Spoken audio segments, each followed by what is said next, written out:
You may have seen a meme floating around on social media that says proof God exists above a picture of the Bible. On the other side is the text proof that Spider-Man exists above a picture of a Spider-Man comic book. Well, how is this meme going to hold up under scrutiny? We're going to put it to the test, not only because it's kind of interesting, but also because who doesn't love their friendly neighborhood Spider-Man? Hey, man. So this meme is essentially making a comparison between the Bible and fictional material, and our question is, are these the same? Well, let's do a little digging, and we're going to keep it small. We're going to look at the realm of history and archaeology, specifically dealing with facts that can be evaluated.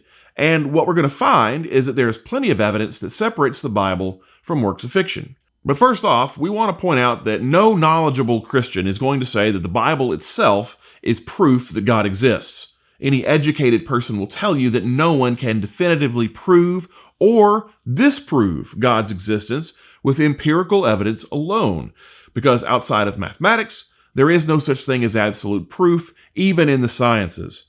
The most responsible thing that a person can say is that they have evidence that allows them to come to a reasonable and justifiably accurate conclusion.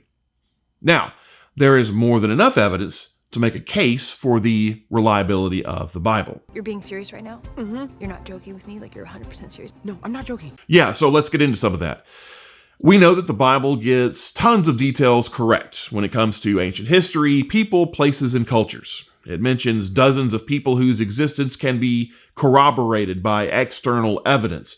In fact, Biblical Archaeology Review, which is definitely not run by Christians, has featured a number of articles providing archaeological evidence for the existence of one person after another mentioned in Scripture.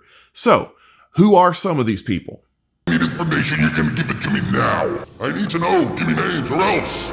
Well, lots of these people turn up in Assyrian, Babylonian, and Egyptian historical records. You can find them in Assyrian references to kings like Ahab, whose name appears on the Kurkh Monolith of Shalmaneser III, or King Jehu of Israel, who is mentioned in an inscription on the Black Obelisk of Shalmaneser III, or the Tel al-Rimah stele of Adad-Nirari III, which mentions King Jehoash of Israel.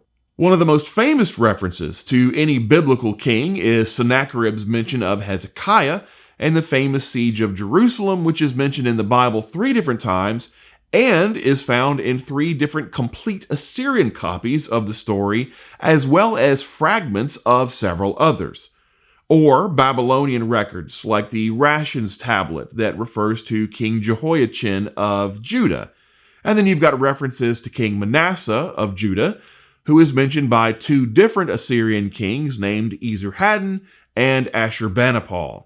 And then if you go back a few hundred years, there's the mention of King David's name in the Mesha Inscription, which is also called the Moabite Stone, and in the Tel Dan Inscription.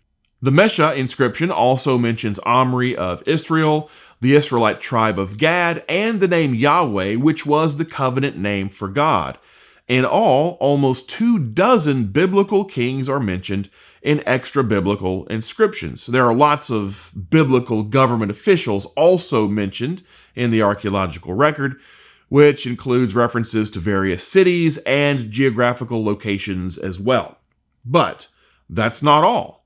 We have inscriptions that mention the name of New Testament figures also. The existence of Jesus is so certain that it's basically beyond any intelligent dispute.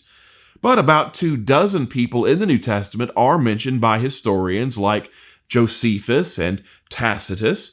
There's the Erastus inscription at Corinth that mentions a fellow who appears several places in the book of Acts, Romans, and 2 Timothy.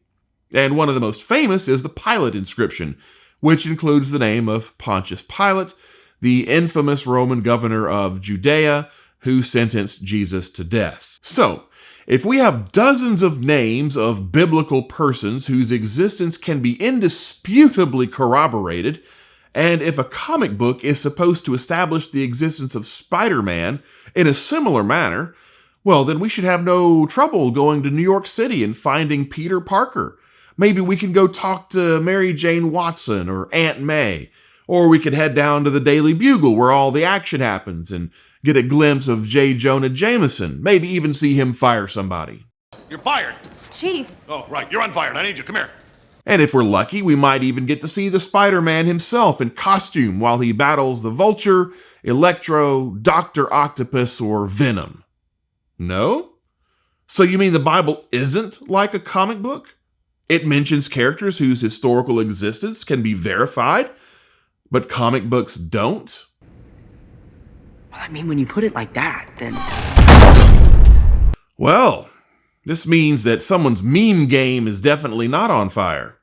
The only thing that is on fire is their pants.